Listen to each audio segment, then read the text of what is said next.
Hey guys, I'm Kayla Powell. And I'm Kendyl Powell. And we are reporting for Kids First. We are here live at the Tinkerbell and the Legend of the NeverBeast Global Press Junket here at Disney Studios in Glendale, California. We are here in the celebration of the Blu-ray release on March 5th, 2015. How would you describe your character in the movie?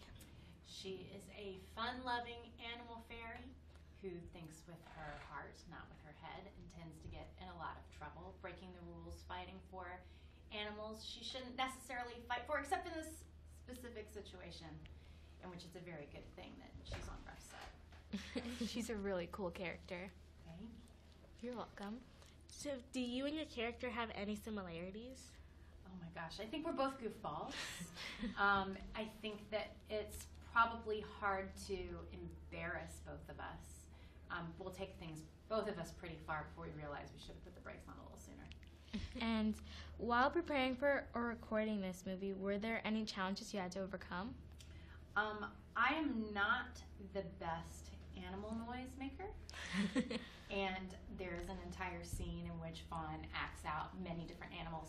And I studied a lot of YouTube videos and found things like a monkey comes naturally, which I'm not sure what that says about me. But a lot of things I found were really difficult, like elephant trunk, blasts or roars. Not so good at those things. I don't think I'm good at those either.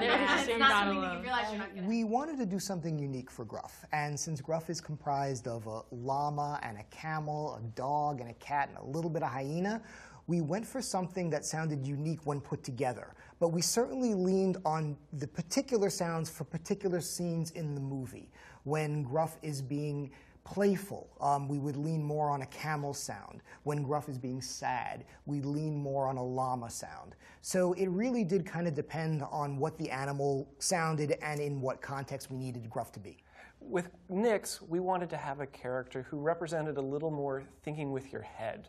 Fawn is very compassionate. At times, she's actually taking care of animals that are perhaps dangerous to Pixie Hollow. Nix represents the other side of that. She is overprotective to Pixie Hollow, and she would actually choose not to take care of an animal in order to ensure the safety. And so it was important to have a character that actually represented the other side of Fawn. And so that for Fawn's journey and learning to think with both her head and her heart, Nix is on that exact same journey as well, just coming at it from a different method.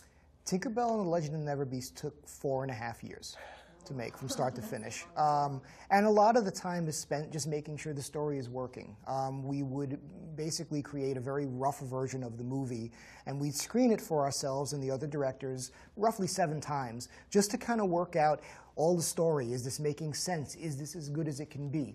Always with a forward motion of making it better.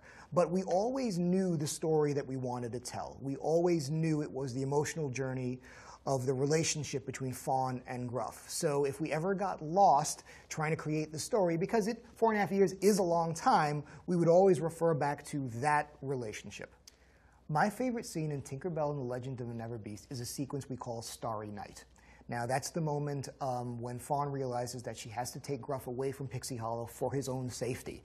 And they're on a rocky ledge and they're looking out at the stars and they're talking about the constellations and all the wonderful things that are out there. And it's a really sweet moment. It's a bonding moment for the two characters. And to just have Fawn sitting there on Gruff's nose is just such an adorable image that I knew that was my favorite scene in the movie.